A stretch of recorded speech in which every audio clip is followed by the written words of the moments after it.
Diabetes রোগীদের খাদ্য তালিকা।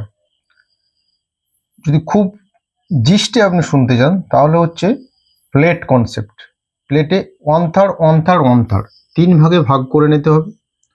1/3 হচ্ছে কার্বোহাইড্রেট রিচ ফুড, 1/3 হচ্ছে প্রোটিন রিচ ফুডস, আর 1/3 হচ্ছে গ্রিন লিফি ভেজিটেবলস, ফ্রুটস।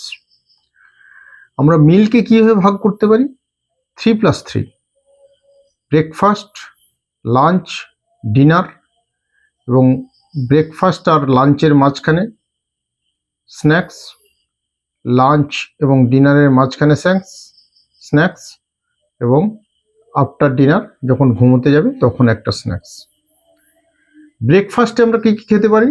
যে সমস্ত কার্বোহাইড্রেট যেগুলো ফাইন কার্বোহাইড্রেট সেগুলো আমাদের অ্যাভয়েড করতে হবে। ধরুন আপনি ব্রাউন ব্রেড খেলেন বা আটা রুটি খেলেন, ময়দার রুটিটা অ্যাভয়েড করা উচিত। ডিম সেদ্ধ খেলেন, ফ্রুটস খেলেন, ছোলা, কাঁচা ছোলা, এইসব ব্রেকফাস্টে খেলেন।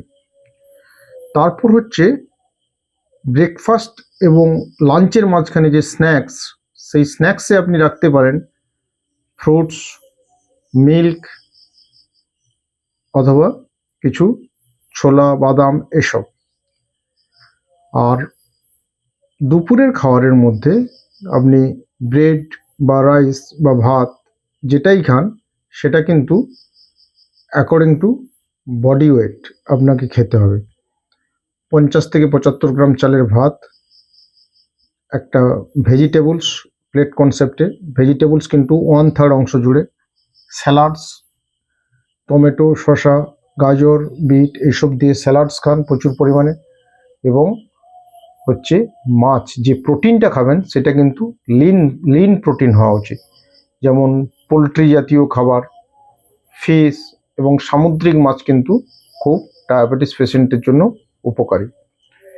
নেক্সট হচ্ছে দুপুর খাওয়ার এবং রাত্রির খাওয়ার মাঝখানে 5টার সময় যে স্ন্যাক্সটা খাবেন সেখানে আপনি ফল খেতে পারেন বা চা খেতে পারেন, কিন্তু পরিমাণটা খুব কম।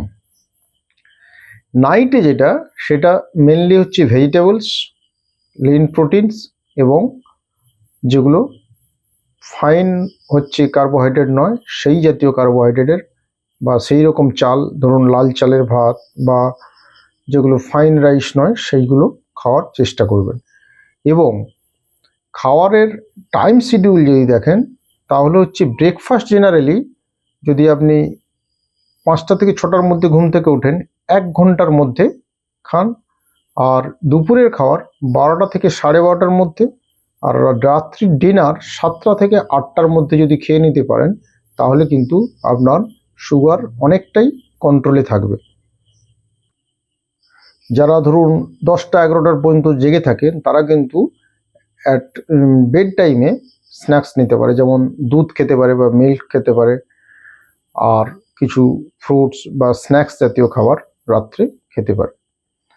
নেক্সট যে বিষয়টি নিয়ে আসবো যেটা হচ্ছে ফলের মধ্যে কিন্তু আপনাকে হচ্ছে ফাইবার রিচ ফ্রুটস খেতে হবে। সেটা হচ্ছে আপেল হতে পারে, নাশপাতি হতে পারে, বেদানা হতে পারে, কিন্তু যে ফ্রুটসগুলো অ্যাভয়েড করতে হয় সেটা হচ্ছে আম, লিচু, কাঁঠাল, সপেতা এবং আঙ্গুর। যে ফলগুলো আপনি ইনক্লুড করতে পারেন সেগুলো হচ্ছে ব্লুবেরি, ব্ল্যাকবেরি, অ্যাপেল, নাশপাতি, পেয়ারা, এইগুলো কিন্তু বেশি পরিমাণে যদি খায় তাহলে কিন্তু, এবং ফাইবার রিচ যে সমস্ত ফলে ফাইবার থাকে এখন হচ্ছে সেই সব খাওয়ার কিন্তু ডায়াবেটিসে আমরা খেতে বলি। এবং ডায়াবেটিসেও যে অটোনমিক নিউরোপ্যাথি হয় বা গ্যাস্ট্রোপারেসিস হয় সেখানেও কিন্তু আমরা বলি যে পেশেন্টকে ফাইবার রিচ ফুড, সে রাইস হোক, গ্রিন লিফি ভেজিটেবলস হোক, অথবা লিন প্রোটিনস হোক, বা যে কোনো ফল হোক, যে সমস্ত ফলে ফাইবার বেশি আছে সেই সব খেলে কিন্তু পেশেন্টের উপকার হয়।